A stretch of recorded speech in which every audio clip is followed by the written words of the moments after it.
Qu'est-ce qui définit notre africanité? Ou plutôt, comment définir notre identité? Ou comment définir son identité? Salut à tous, j'espère que vous allez bien. Bienvenue sur le podcast de Bercy. Alors, on sait que en tant qu'Africain, ou en tant que personne, on peut se décrire, on peut se définir de plusieurs manières. On peut dire par exemple que, bon, comme à notre ère, c'est les États qui dirigent, donc on va se définir sur la nationalité. Puisqu'on sait que le monde est divisé en plusieurs États, et même les continents que nous voyons sont régis en fonction des États. Vous voyez, et les États même, entre eux, forment en plus de cela des organisations internationales, etc. Donc, puisqu'un individu appartient à un État, donc il semble tout à fait normal que c'est selon cet État que cet individu-là se définisse. Donc, l'on sait que l'État donne à l'individu une identité, des privilèges, c'est-à-dire des soins, une éducation qui est généralement sponsorisée ou subventionnée. Donc, au vu de cela, il serait tout à fait normal, ou l'on trouverait tout à fait normal qu'un individu affirme, puisqu'être de tel ou tel autre état, de ne s'identifier seulement qu'à partir de cet état-là. Surtout si cet individu n'a pas de double nationalité. En plus de cela, nous avons une autre manière de nous définir, de se définir en fonction de la couleur de peau.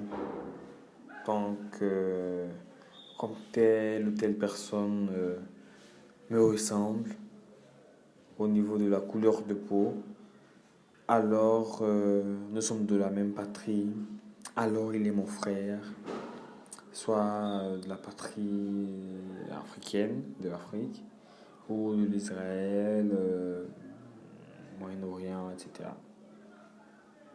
Cette entreprise a parfois de très belles conséquences dans la mesure où elle crée certains liens entre diverses personnes.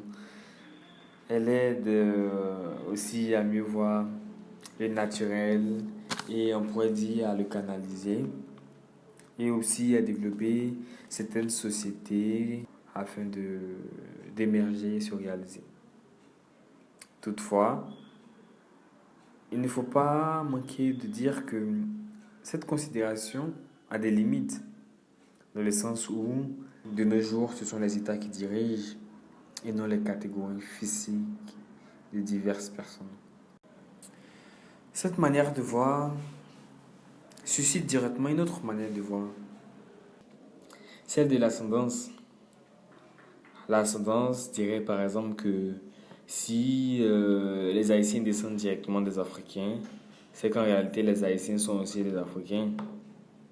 Mais ce que nous oublions avec le problème de l'ascendance, c'est qu'en réalité cela ne se limite pas seulement aux personnes de pigments foncés, puisque nous savons que divers peuples, sinon que tous les peuples proviennent du même endroit.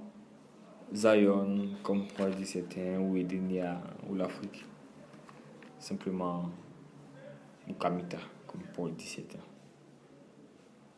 Que ce soit les Sino, les Sémites, puisqu'on sait, d'après certaines études, que l'être humain type caucasien que l'on connaît actuellement a vu le jour il y a 80 000 ans. Donc, au vu aussi de tout cela, de tout ce qu'on vient de voir, et surtout de cette dernière pensée-là, on pourrait dire que toute l'humanité est à la base constituée de frères. Donc, il faudrait plutôt réfléchir à comment améliorer les systèmes étatiques, mondiaux, moraux, etc. Et comment faire évoluer le genre humain.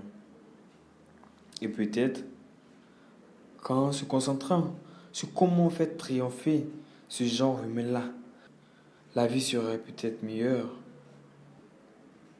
Merci.